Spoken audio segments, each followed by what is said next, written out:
More than a quarter of Premiership footballers today are black, earning fortunes and being adored by fans. But when the game began, it was almost exclusively white. That is, until one black Briton had the determination, guts and skill to cross the white line. Almost 100 years ago, he was one of the first black professional players, and he was playing at the very highest level.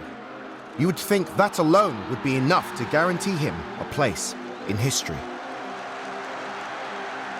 But not only was he a footballing hero, he also became an officer in the British Army, an army that referred to black people as woolly-headed niggers in official correspondence. But he still fought and died for this country, his country. His name was Walter Daniel Tull. Despite an upbringing that was scarred by tragedy, he grew up to be a leader of men and became the first black officer in the British Army. He fought on the Western Front, at Passchendaele and the Somme. After leading his men on a daring mission, he was nominated for a military cross, which he never received. He's a British war hero, but if you look at the history books, his name is conspicuously absent. For some reason, his achievements have long been ignored. He's the first black person to be commissioned in the British Army. Surely there should be something, and he should be somebody that everybody has heard of. They didn't want men of colour to join, full stop. What was it they were afraid of? Black officers commanding white men. Every year, we pay our respects to all those who have fallen in battle. But some soldiers are more unknown than others.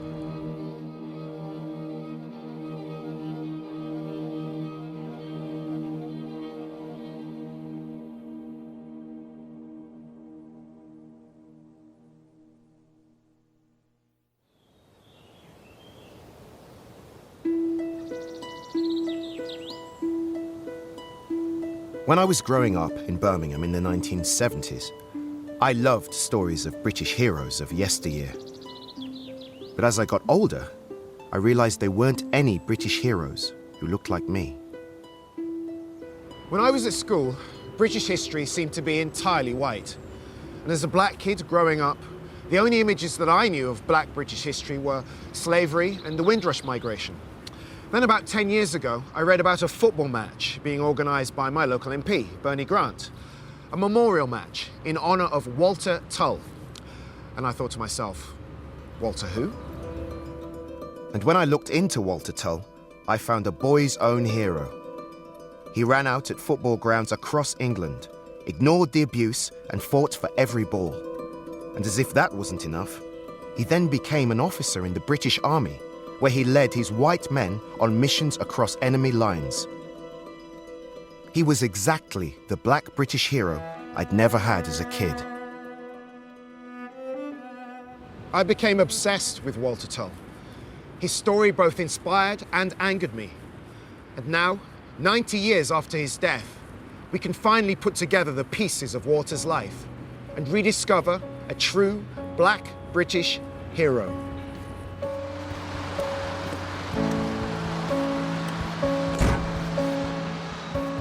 So, I'm going on a journey in search of this forgotten hero. It's a journey that will take me from the East End of London, where Walter was brought up as an orphan, to the football grounds where he felt the full force of society's racism. And following in Walter's footsteps, I'll travel to the battlefields of France, where he fought so heroically. And I'll be asking the question, why, to this day, has Walter's bravery gone unrecognized? But my journey begins here in the archives. And digging around in old match reports of the time, I found the first mentions of his name. In 1909, the newspapers reported that Spurs had signed an exciting young forward called Walter Tull in a move they called the catch of the season. And it's by looking in the newspapers that I can begin to get an understanding of the era that shaped Walter. At the beginning of the 1900s, Queen Victoria's reign had just come to an end, and Britain had a vast global empire. It was also the era when football was leaving behind its public school origins and becoming a huge spectator sport for the working classes. And the big clubs like Newcastle, Aston Villa, and Tottenham Hotspur were always eager to attract new talent. These tattered old pictures show Walter making his home debut in front of 32,000 fans at White Hart Lane. The match report in the Chronicle stated, "Tull is very good indeed." Walter was young, handsome, smart, and on his way to becoming a star player at Spurs. He had the world at his very talented feet.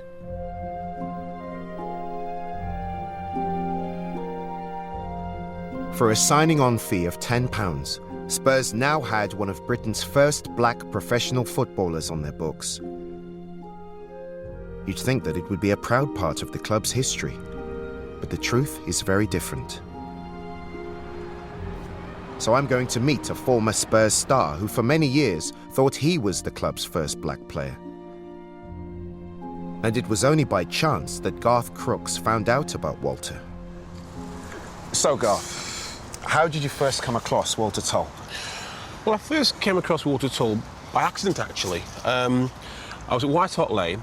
We'd finished training and I found myself in the oak room, adjacent to the boardroom. And in those days, in the early 80s, they had pictures, pictures going from the 60s right through to the early 1900s. And I found myself looking at these pictures and, 61, 62, the famous double winning side, and you go through that and I found myself looking at a picture that dated back to 1909. It's a young black lad, very handsome looking lad, in a typical team photo, legs crossed, arms folded, hair parted in the middle. I thought, who the hell is he? Because at that time, I thought I was one of the very few black players who played for the Tottenham first team. And I looked along the list of names, and I looked, it was a W. Tull. Playing for Tottenham Hotspur was very special. It was a big club, it had a great history, you were a part of that. So he was playing right at the very height of football. Spoke to the Tottenham historian. He'd never heard of him and thought, this is incredible. Why have I not heard about this lad? But finding out about Walter is difficult. When I looked in Spurs' official history, I could find no mention of his name. It seemed as if football had chosen to forget him, and I wanted to know why. So I've come to meet Phil Vasili, the football historian who rediscovered Walter in 1993 and is writing his biography. First of all, how did you discover the story? It was by chance, really, because I was researching the history of black footballers in Britain, and as you do, you get your head down into books and you just look through biographies, annuals, encyclopedias and things, and came across in an encyclopedia by Maurice Goldsworthy, written in the 60s, I think, and it had just a couple of lines really about D. Tull, not W.D. Tull, Tottenham Hotspur, and thinking, well, how come this guy played for Spurs, such a big club, and he hadn't been remembered? The more I found out about his life, every tiny piece of information, every scrap of detail captivated me, really, and I thought, how come he's been forgotten, this guy? Was it a rarity to see black players on the pitch in the Edwardian period? There were other black footballers around, but they were few and far between. The first black professional in England dates back to the 1880s, when gentleman goalkeeper Arthur Wharton played for Preston North End. But Walter was playing when the game was exploding as a spectator sport. Obviously, Spurs were a big club at the time, and in terms of status and the quality of football that he was playing, and the quality of footballers he was playing with, that first year at Tottenham was just another world for him. With huge crowds watching his every move, Walter was one of the most high-profile black men in Edwardian Britain. The fans nicknamed him Darky Tull, And I want to know if this was typical of the kind of attitudes he would have been up against. So I put it to Dr. Hakeem Adi, who has studied the black presence in Britain. How were black people perceived by the general population? Racism was part of British society, and it's something which, if you like, reflected what was going on in the world. Britain was a major colonial power. It had an empire. And the aim was to uphold, if you like, the hierarchy which existed in that empire. White was on top, black was at the bottom. So these ideas were around, and they filtered down to ordinary people in the street, through the church, through missionaries, through musical, through popular books and comics, and so on and so forth. We have to remember that racism wasn't illegal in Britain until 1965. Racism was entirely legal. It was only a moral or an ethical question. It wasn't a legal question. Walter's story forces us to face some of the prejudices of the past. And amongst the match reports, results and statistics, I've uncovered evidence of the racist abuse that Walter faced.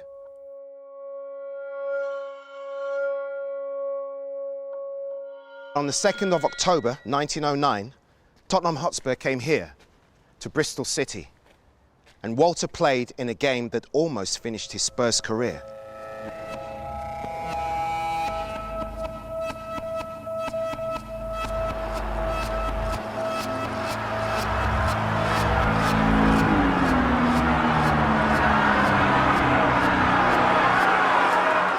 It was here that a section of the crowd of 20,000 consistently jeered and abused the black player.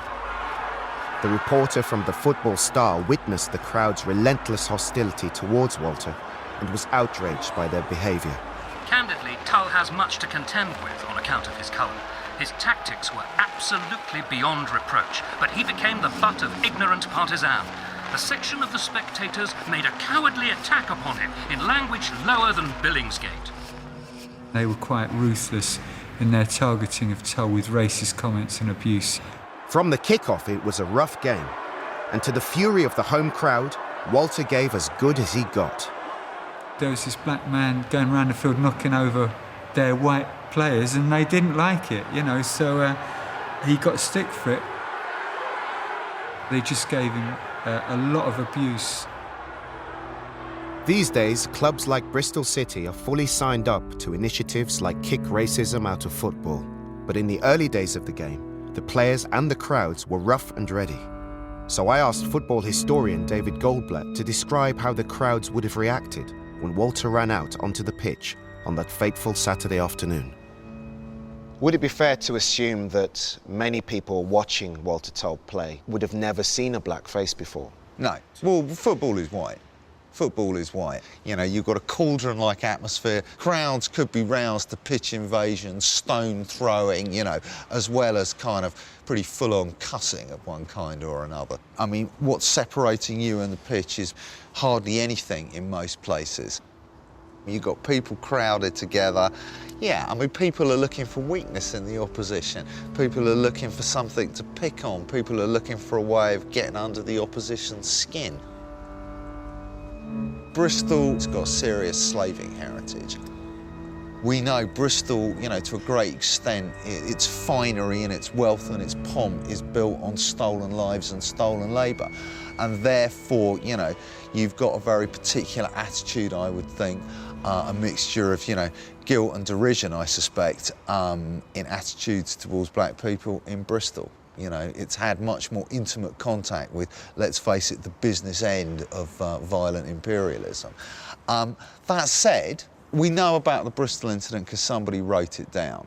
I mean, I find it hard to believe that Bristol would have been the only place that he was likely to receive that kind of response.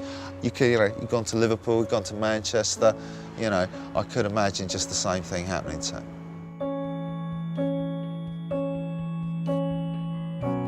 Walter's experiences at Bristol City were one of the first reported instances of racism in football. But it's a problem that's persisted throughout the century. I want to know what this abuse does to a young black player. So I've come to Tottenham Hotspur's home ground to speak to a player who's experienced racist abuse and a sports journalist who's reported on racism in the game. How did the abuse, the bigotry, how did it manifest itself for you as a player? Well, I always remember when you initially walk out and you run onto the field and the booing, the monkey chanting. But obviously in the 80s in this country, there was also the banana throwing. I remember one particular game, he sort of ran out of play and I sort of chased it, and then all the supporters were sort of leaning as if they were going to jump out at you. And I thought, whew, I took that in the sort of late 70s moving on. You know, imagine Walter Tull, you know, in 1900 to have actually played in that environment, and he'd done that with a distinction and I think a humility. He never really was in receipt of the fullest appreciation of what he'd done and what he's achieved. But it's great that we're talking about him now, because Exactly. we can see in a typical Premiership game, Tottenham Arsenal, Tottenham Chelsea, with the representation of black players in Yes. those sorts of games, that you've got to trail it back to Walter Tull. Yes, it's a wonderful, poignant story, and I think one that I feel that it's had a very, very lasting impression on me. Like many players since, Walter didn't react to the racist abuse. According to the eyewitness report, he seemed to rise above it. Let me tell these Bristol hooligans that Tull is so clean in mind and method as to be a model for all white men who play football. Tull was the best forward on the field. Walter clearly had great composure, courage, and resolve. He needed it on the pitch, and in later life, he would need it on the battlefield. And from the very beginning, Walter had to be brave.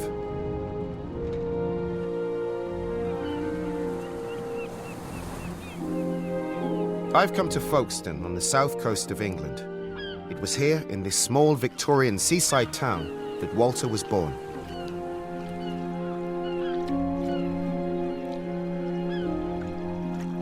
And from the very beginning, Walter didn't have to look far for an inspirational role model. It appears courage and determination ran in the family. His father, Daniel Tull, who was the son of a slave, always stood up for what he believed was right. He was quite a feisty character, I think, Daniel, because he left Barbados because he was badly treated by the man he was apprenticed to as a joiner, and he went round the guy's house and demanded his wages, and I think they exchanged blows. But anyway, for whatever reason, he left Barbados. In about 1876, he came to Britain. He worked on a ship, I think, as a carpenter, and ended up in Folkestone. Just like my own father, Walter's dad came to Britain in search of a better life. And though it's rarely mentioned in the history books, there was a small but visible black British presence.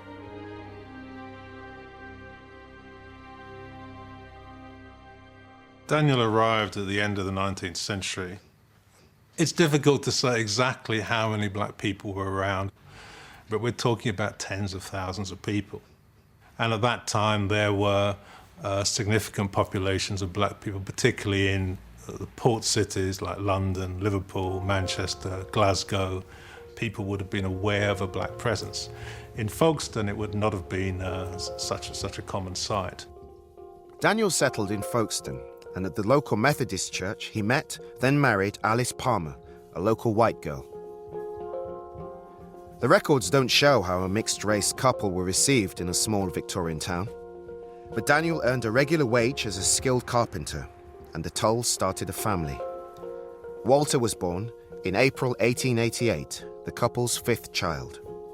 With his brothers and sisters, he grew up in a close-knit, loving family in this small house in a working-class suburb of Folkestone. And at the local school, he learned how to read and write, and, of course, about the glories of the British Empire.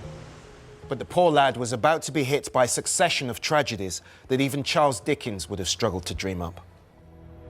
When Walter was just 6 years old, his mother died of breast cancer. His father remarried, but 3 years later, Daniel Tull died of heart disease. There was no money to feed the remaining family. The Tull children were devastated and destitute. And the horrors of the workhouse loomed.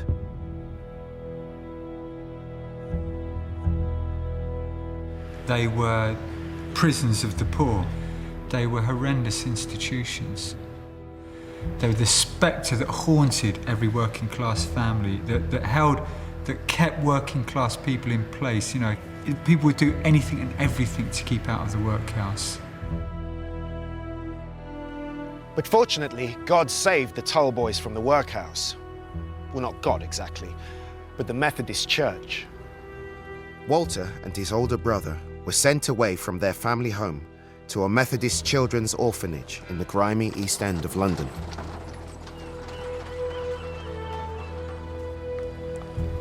It's hard to imagine the fear that these young boys must have felt arriving in the world's biggest city in 1898. There were 330 orphan children packed within the walls of the children's home at Bonner Road, most of whom were tough city street kids. And Walter's brother wrote about their unhappy introduction to life at the home. A bell rings. It is 6:20 a.m. All the boys in their room rise and dress, after which they make their beds. Being newcomers, we start at the bottom, and naturally the bottom is cleaning of boots, or rather shoes. Not one pair, but all the pairs of the household, the sisters especially. Having finished 15 pairs of shoes, an inspection by the sister is enacted and, if favourable, put away in various lockers. Breakfast came as a happy relief.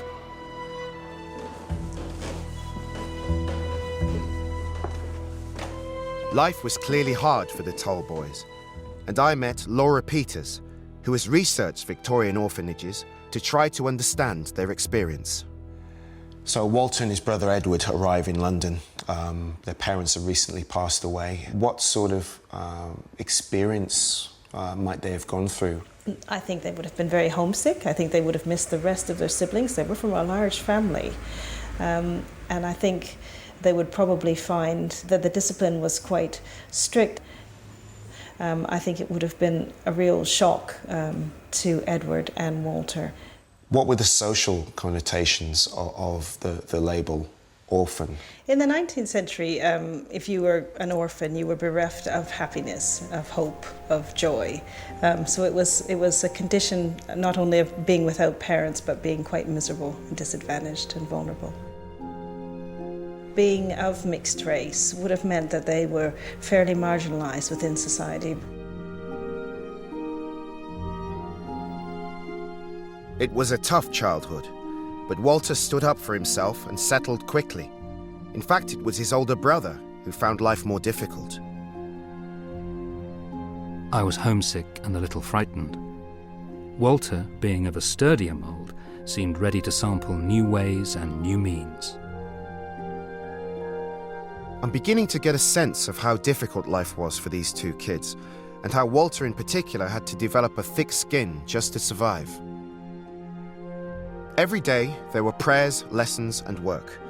A disciplined approach that sought to improve the children. These two little boys, they arrived at Bonner Road into an uncertain world, an uncertain environment. They'd lost both their parents. It must have been a huge turning point for both lads. For nearly 3 years, the brothers were inseparable. But then, life dealt Walter another cruel blow. Both Tull boys had fine voices and sang in the orphanage choir. In 1900, they sang at St. John's Methodist Church in Glasgow.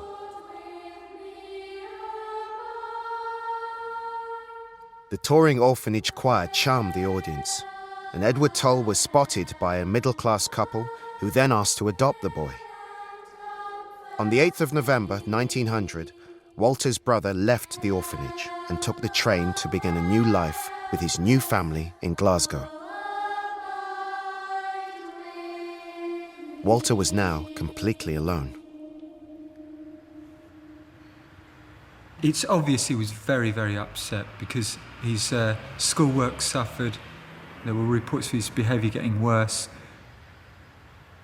The years between 1900 and about 1903 were very difficult years for Walter. You know, it had been one tragedy after the other. It was a very, very difficult time. But Walter came out fighting. Somehow he found the will to survive such a traumatic childhood. And through the orphanage football team, he found a means of escape. At the age of 20, his determination and talent saw him star for amateur team Clapton Orient. And when I look at him in the Clapton team photo, I see a young man who has somehow found an inner strength. When he joined Spurs, he could have had no way of knowing how much that inner strength would be tested. The racist abuse Walter suffered at Bristol City signalled the end of his Spurs career. He played only 7 times for the club in the 1909 season and found himself isolated from the first team and confined to the reserves. It seemed as if Spurs weren't prepared to stand up for their player, and Walter became the forgotten man. There were certain people within the Spurs management and directors that just thought it's too much hassle. We don't need it. Walter might be a good player, but he's not good for team spirit or morale because we become the subject of abuse and we can do without it. And Walter became a victim twice over, a victim of the abuse and then of the consequences of that abuse. In 1911, Walter left Spurs and London behind and joined Northampton Town.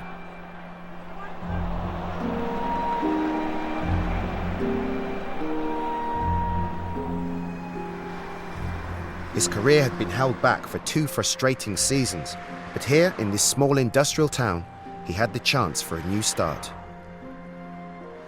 This is where Walter lived when he was playing for Northampton. Now, Northampton was nothing like cosmopolitan London, nor was it a port town. In 1911, this was the kind of place where they'd never even seen a black person before. But Walter was black, playing football, scoring goals, and thriving. It seemed after years of turmoil, Walter had finally found a home. But as Northampton moved up the league, the German army moved across Europe. Association football was no longer celebrated as the great British spectator sport. With war fast approaching, it was now seen as a dangerous distraction.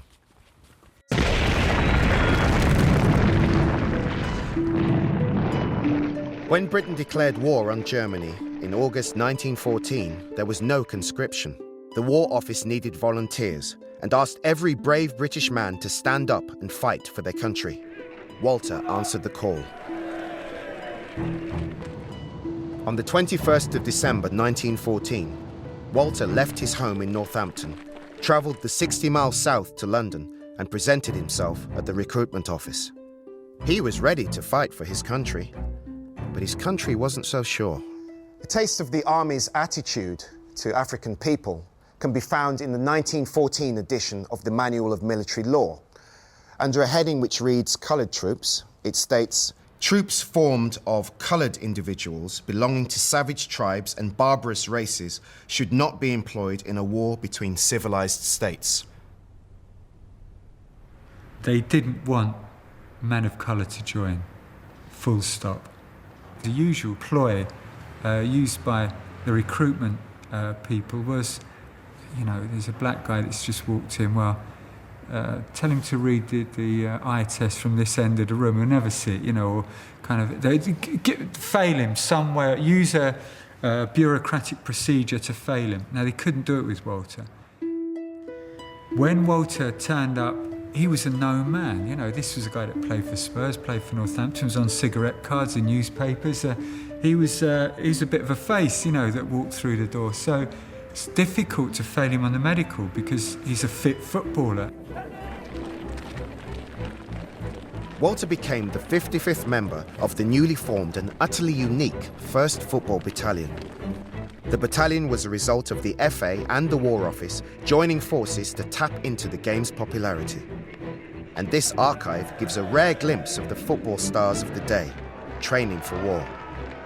So why did the army want to turn players into soldiers? I met military historian Andrew Riddoch. What was the formation of the football battalion an attempt to do? When it was set up, it was always envisaged that professional footballers would join and they would be used to encourage the club supporters to join up beside them. Some of these people would have been real heroes of the game. There was an attraction of serving alongside people who they turned up every week to watch.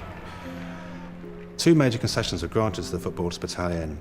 One was that the height requirement was waived. The height requirement was 5'3", and because a lot of footballers were quite small, this was waived. And the other one was that the players could continue to turn out for their clubs until the end of the season. At camps like these, Walter trained with the battalion through the week, then, on Saturdays, travelled across the country to play for Northampton. He stood out in the football battalion and was rapidly promoted to Lance Sergeant.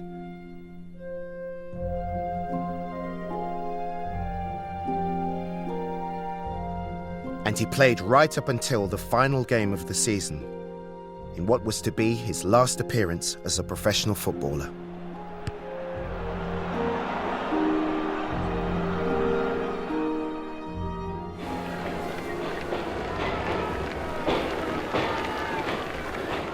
In November 1915, Walter finished his basic training with the first football, and the battalion boarded a ship at Folkestone and crossed the English Channel, set for war-torn France. This was no longer a game. But no amount of training could have prepared him to face the horrific realities of the Western Front.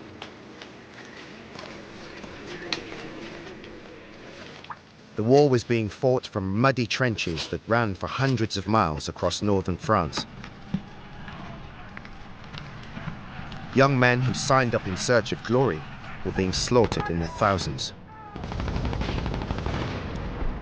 The Kaiser's army were making advances, and husbands, brothers, sons, and teammates died every day in their attempts to stop the German onslaught. As an NCO, Walter would have been taken straight to the front line, where he would have experienced firsthand the confusion, the chaos, and the carnage, but also the camaraderie and the courage of frontline life. They were sent almost immediately to a really difficult part of the front line around Givenchy and Festubert, which all of the soldiers hated because the trenches, you couldn't build deep trenches because it was very sandy. And so you'd be sheltering behind butts and sandbags and stuff. So, you know, the death rate was high and it was constant kind of exchange of fire.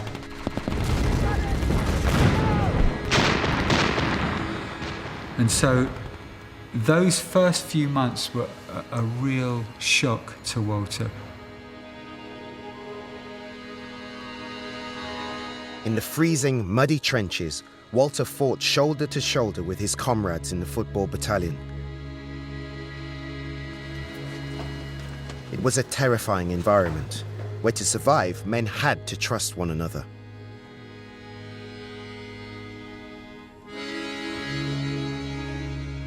And I want to know if even here Walter was judged by the colour of his skin. So I met with military historian Richard Holmes.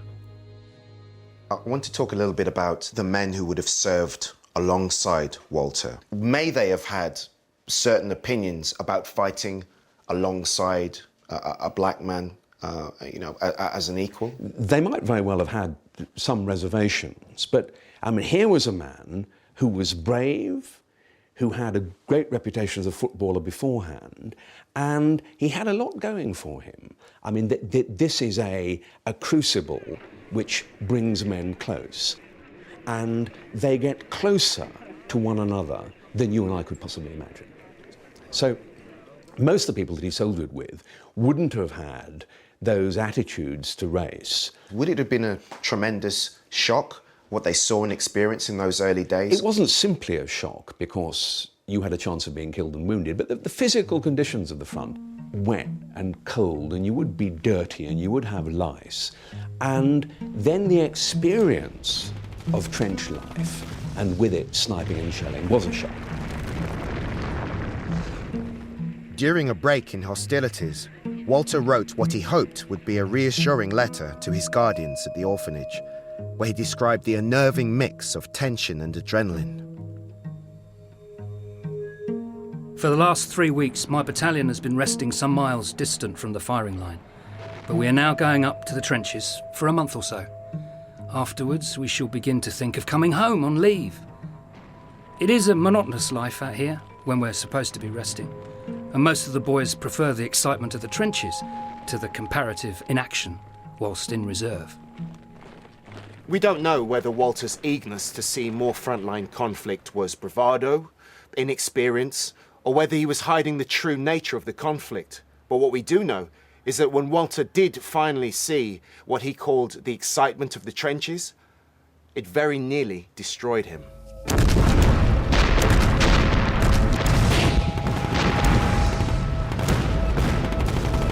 On April the 28th, 1916, the slaughter, the panic, and the unrelenting horror of war took its toll on Walter.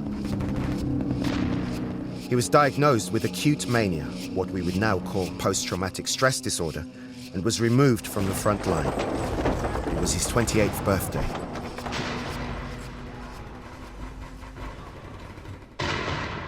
Very often it was associated with bombardment, hence the expression often used shell shock, because it was believed that it originated from the concussion effect of a bursting shell, which simply rocked your brain. Actually, not so. We would now call this some form of stress reaction to what happened in battle, psychiatric rather than physical. What had happened to Walter is that something wholly shocking, probably connected with artillery bombardment, had knocked him off balance, and he was going to need time to recover.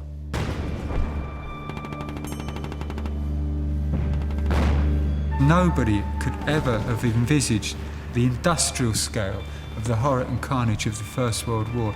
If the phrase hell on earth has any meaning, it's had a meaning then, and I think it broke Walter. The sheer terror that Walter and the other men faced on a daily basis is difficult for my generation to imagine.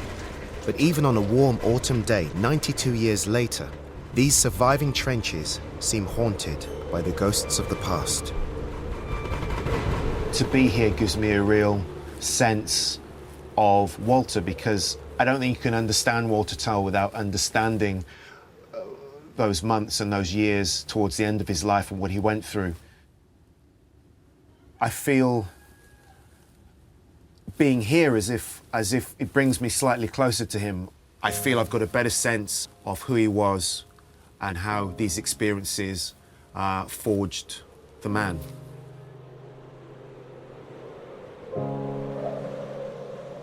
Walter was returned to England to recover. The friends he left behind he would never see again.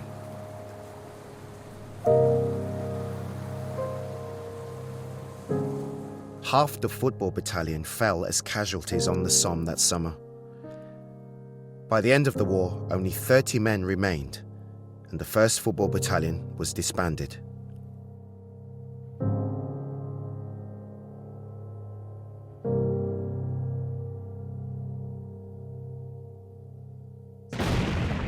Five months later, Walter returned to the Western Front with a new regiment.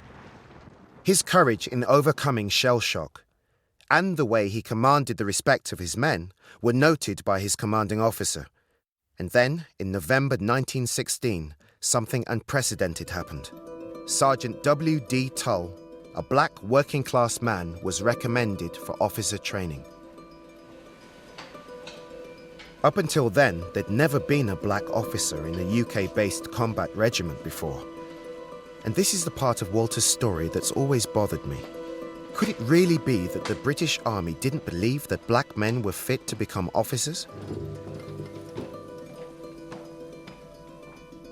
So I've come here to the National Archive to see if Walter's military record can shed some light on this crucial question. And taking me through his record is the National Archives military specialist, William Spencer. So what have we got in front of us here? We have here the record of service of Walter Tull. We actually have the form for his commission. So we get Walter Daniel Tull, date of birth, 28th of April 1888. Whether married, no. Whether of pure European descent, no. Whether British subject by birth or naturalisation, by birth. Right, if I can just come to the fourth point that says whether of pure European descent. Of course, Walter answers no to that, but could you clarify what that exactly meant from a military perspective? Basically, what they were really trying to do was to grant commissions to people with white people. I think is to put it in basic terms. Whilst this form might appear to be very rigid and saying, well, we only want to commission white people, they do actually have subsequent questions. It's not that sole question and there's not a form of get-out. Was it army policy not to commission anybody who wasn't of pure European descent? The rules are there for interpretation. Do you believe a colour bar, such as we understand it, existed at the period when Walter joined and served? It's not categorical, you will not. Of course they want to ask the question. I want to get clarification of why whether of pure European descent is on this form. It seems to me that this is a racist question, right? What I want to do is have a look at the manual of military law. This is the British Army's definitive rule book from the time, and it clearly states, commissions in the Special Reserve of Officers are given to qualified candidates who are natural-born or naturalised British subjects of pure European descent. Why specifically was that there? The form asks a question which, yes, it is probably racist, and they want white men to command white troops. What was it they were afraid of? Black officers commanding white men. But why? But why, yes. What I'm trying to get a handle on is why the army didn't see a black man commanding white troops as a perfectly natural thing for a man of Walter's abilities to do. I think it comes down to the issue of respect and whether a white ordinary soldier would respect a black officer. Here, in black and white, buried in the Army's legal tomes, is evidence of just how exceptional Walter Tull was. The rules were broken and the rule book was thrown away in this case, and, legally he should never have been recommended, never have got past the actual application stage, but because of the quality of the man, the strength of his character, he got through and was appointed to commission on the end of May 1917. The fact that Walter wasn't of pure European descent would have been an absolute prohibition. Now, I don't think for a moment it was right, and one of the things that commissioning someone like Walter Tull did was made a start, a very small start, in reversing that great tide of what I would call instinctive, deep-seated cultural prejudice. Walter may have set a precedent, but the colour bar remained. The next black officer in the British Army wasn't commissioned for another 23 years. In order to understand Walter, to make sense of his legacy and his achievements, it's important to look at documents like the documents I have in front of me, the documents that state that they didn't want black officers to be commissioned within the UK-based regiments, because then you get an understanding of Walter's special qualities and the fact that he was a man within all that was able to get his head down, get on with the job, and serve with distinction. And I think that's something to be applauded and respected in Walter Tull.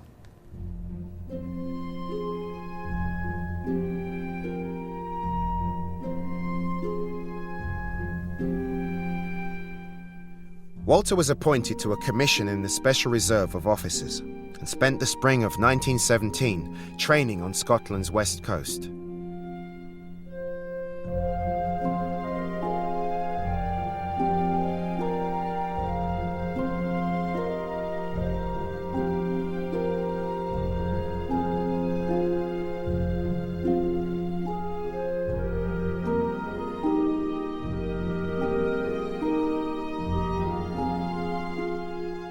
Before returning to the trenches, Walter took the opportunity to be reunited with his brother Edward. Both men had come a long way since they were separated at the orphanage, and Edward had also had to overcome racial prejudice, but had settled in Scotland. Following in Walter's footsteps, I've come to Scotland to track down Edward's remaining family. On my journey, I've examined historical documents, scoured newspaper reports, and marvelled at what Walter achieved. But it's difficult getting to know who Walter really was. He didn't get married or have children, and I want to get beyond the official records. So I've come to this small town in the north of Scotland in the hope that Edward's family can give me a sense of what Walter was really like.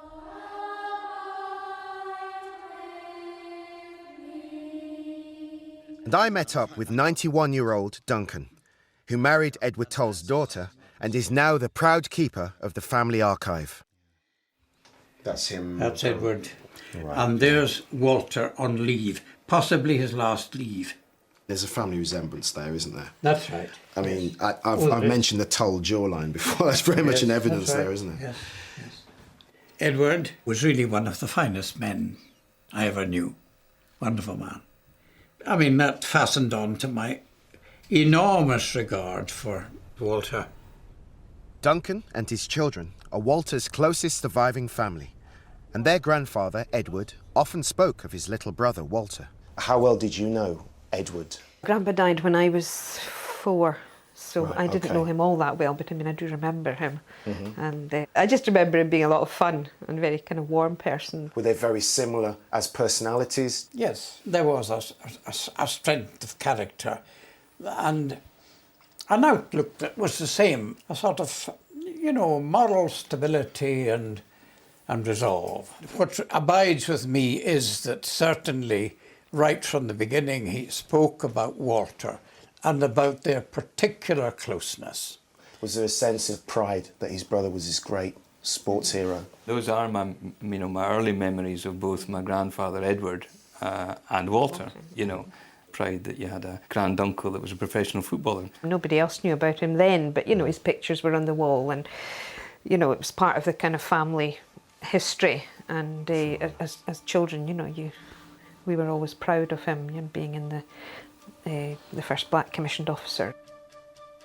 Having become an officer, Walter led by example and undoubtedly earned the respect of the white men he commanded.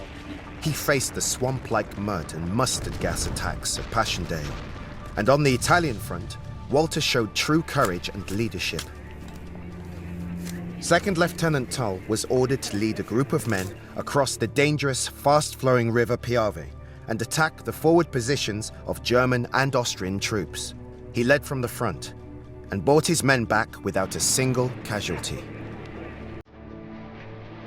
And in amongst the family photos and the war memorabilia, I spotted a remarkable testimony to Walter's bravery that day. What about this document here? That is the citation by the commanding officer after his crossing of the river Piave. I wish to place on record my appreciation of your gallantry and coolness. During the raid, you took the covering party of the main body across and brought them back, without a casualty, in spite of heavy fire. I can't imagine the fear that Walter must have had to overcome to lead his men across that icy river on New Year's Day 1918. The fighting around the Piave River was crucial in holding back the Germans. And by leading a successful mission behind enemy lines, Walter was truly heroic. When a major writes such a glowing citation, a medal usually follows. But Walter never received that medal. His family are well aware of his bravery. But here, amongst his closest relatives, he is remembered not only as a war hero, but as part of a loving family, which is perhaps what Walter would have wanted most. This is one of the perhaps last photographs taken of them together. He declared, how close Walter and he were. And I was just very moved by the story. So close was the bond between the Tull brothers that before returning to the front line, Walter made plans to move to Scotland after the war, to be closer to Edward, and to resume his football career with Glasgow Rangers. But Walter never got the chance. The war that was supposed to be over by Christmas was now into its third year. And amidst the mud and the shelling, Walter wrote to his brother. Dear Eddie, Fritz was shelling the back area like a demon, and after dodging about from trench to trench, we got fed up and struck across country, now one mass of shell holes. I pushed for the nearest village. I must have been within 200 yards of the place when I nearly collapsed. After a rest, I proceeded on my journey, reaching the transport lines at about 8 o'clock. I got into bed. All the guns in France couldn't wake me. Love to all. Yours affectionately, Walter. In March 1918, Walter was sent back here to the Somme. It was becoming clear that the Germans were going to lose the war. And in a last desperate attempt to break through Allied lines, the German army launched the Spring Offensive. The fighting became increasingly bloody, and the Allies desperately defended their positions. Walter and his men put up fierce resistance. These fields are where Walter's story ends.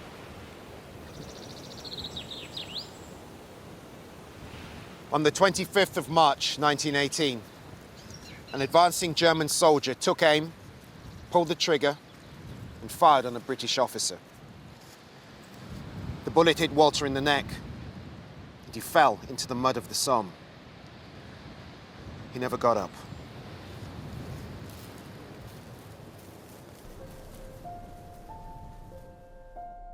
Almost a month later, the news reached Walter's brother, Edward. When the word had come through, I remember his words, and all that went through his mind was, Walter is dead. My brother Walter is dead. And, you know, that, I always remember him saying that.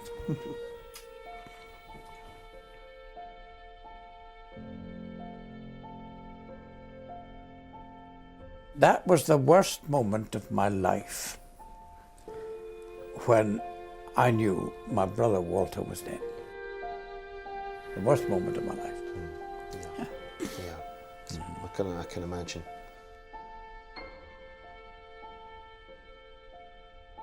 In the midst of the battle, Walter's men risked their lives attempting to recover his body. But they were unsuccessful, and Walter became one of the many whose final resting place remains a muddy field on the Somme.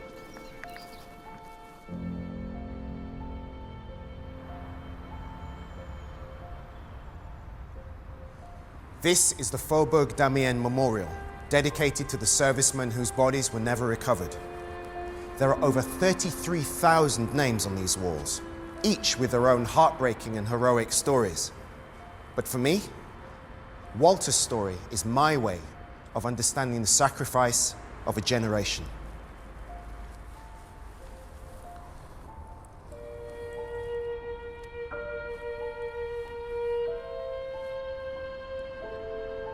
They say death doesn't discriminate. And here there is no black and white, just a lost generation, all of whom should be remembered. But discrimination continued. When the war ended, there was a victory parade in London. Black soldiers were demobbed early, and only a single battalion took part, hidden at the back of the parade. 3 weeks after Walter's death, Walter's brother, Edward, received a letter from a second lieutenant, Pickard. Allow me to say how popular he was throughout the battalion. He was brave and conscientious.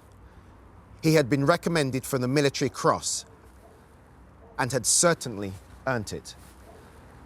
Walter's still waiting for his medal.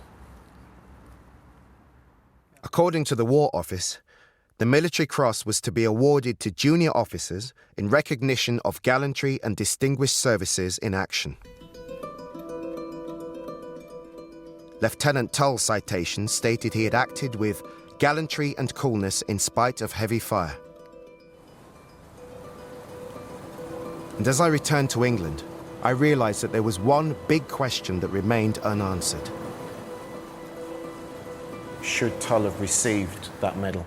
Yep, in another time, in another place, he would have received it. He should receive it. They realised this guy shouldn't be there. You know, and when these papers reached the desk of the civil servant in the War Office for confirmation, he said, well, why is this guy an officer? He's black. You know, you have to be of pure European descent according to the Manual of Military Law. Without official recognition, Walter's story was neglected, forgotten, and gradually faded from British history. Somebody who was a hero in the First World War, because they happened to be black, nobody talks about them. The first black person to be commissioned in the British Army. Surely there should be something, and he should be somebody that everybody has heard of. It's as if black people and their contribution doesn't exist. Having followed in Walter's footsteps, I returned to my life in London, wondering if Walter was destined to remain a forgotten hero. But my journey didn't end at the war cemeteries in France. Since I started making this program, I've realized that actually there's a huge interest in the story. Finally, Britain wants to know all about Walter Tull. There's now a growing campaign for Walter to be awarded a posthumous military cross, with over 51 MPs having signed an early day motion. The football world too has now recognised his contribution to the game with a memorial in Northampton and the main road to the stadium renamed in his honour. And back in Folkestone, in the very primary school Walter attended, the kids are finally learning about their famous ex-pupil. Oh, what a welcome. Put your hands up if you heard of Walter Tull. All three of you, right. We're off to a great start. What advice would you give to Walter if he was leaving the school? Just keep strong. To be strong and just kind of hold all that sadness in. Keep on going and prove that, that you're the best. To prove all people are equal? Yeah. Absolutely. Our history is largely the stories we tell our children. And unlike when I was growing up, at least now some kids are being taught about a black British hero.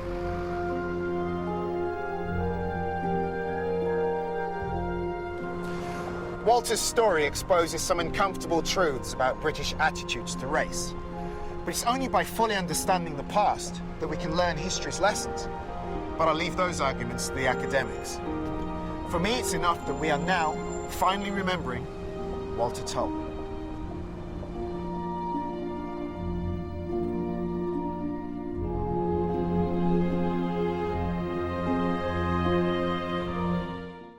And coming up on BBC4, Kwame Kwei-Armah's powerful play Walter's War takes a moving look at Walter Tull's life on the front line and the impossible choices he had to make.